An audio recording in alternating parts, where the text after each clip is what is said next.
Hello, আসসালামু আলাইকুম guys. আশা করি যে যেখান থেকে আমার ভিডিও দেখছেন সকলে ভালো আছেন। আলহামদুলিল্লাহ আমিও খুব ভালো আছি। আবার একটা নতুন ব্লগ নিয়ে চলে আসলাম। দেখেন বৃষ্টি হয়েছে সকালবেলায়। বৃষ্টি বৃষ্টি মধ্যে মন চায় খালি খিচুড়ি খেতে, তাই না?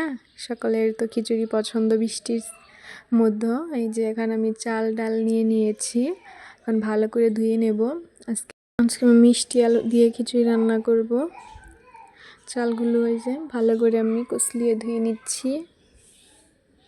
কম করে আমি 2-3 বার ধুয়ে নিয়েছি। এখন এই যে এর মধ্যে দিয়ে দিচ্ছি কুচি করা মিষ্টি আলু।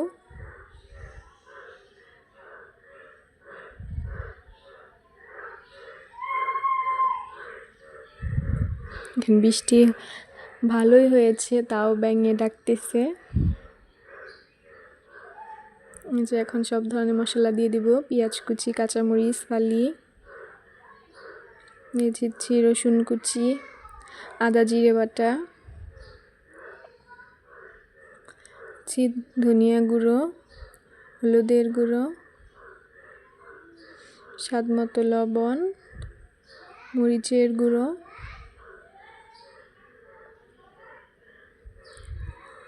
দিয়ে আমি সমস্ত মশলা তারপরে আমি তেল দিয়ে ভাতে মাখিয়ে খিচুড়িটা রান্না করব।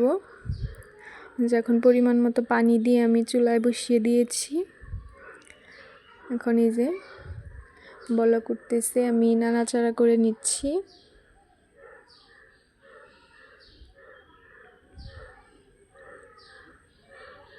আপনাদের কাছে শারমিনের ডেইলি ব্লগ কীরকম লাগে অবশ্যই আমাকে কমেন্ট করে বলবেন। সবাই আমার চ্যানেলটাকে সাবস্ক্রাইব করবেন, লাইক করবেন, শেয়ার করবেন, কমেন্ট করবেন, আমার পাশে থাকবেন। আমি যেন আরও সামনের দিকে এগিয়ে যেতে পারি, আমি আপনাদের পাশে থাকব। ও হ্যাঁ, আমি দারচিনি, তেজপাতা, এলাচও দিয়ে দিয়েছিলাম, ওটা আমার বলতে মনে নেই, পরে দিয়ে দিয়েছিলাম। দেখেন খিচুড়িটা এই যে হয়ে যেতেছে, আমি বড়ইও দিয়ে দিয়েছি। এই যে দেখেন নামিয়ে নেব এখন। এই যে ফাইনাল লুক এরকম হয়েছে। কার কাছে কীরকম লেগেছে অবশ্যই কমেন্ট করে বলবেন। সবাই ভালো থাকবেন। আল্লাহ হাফেজ।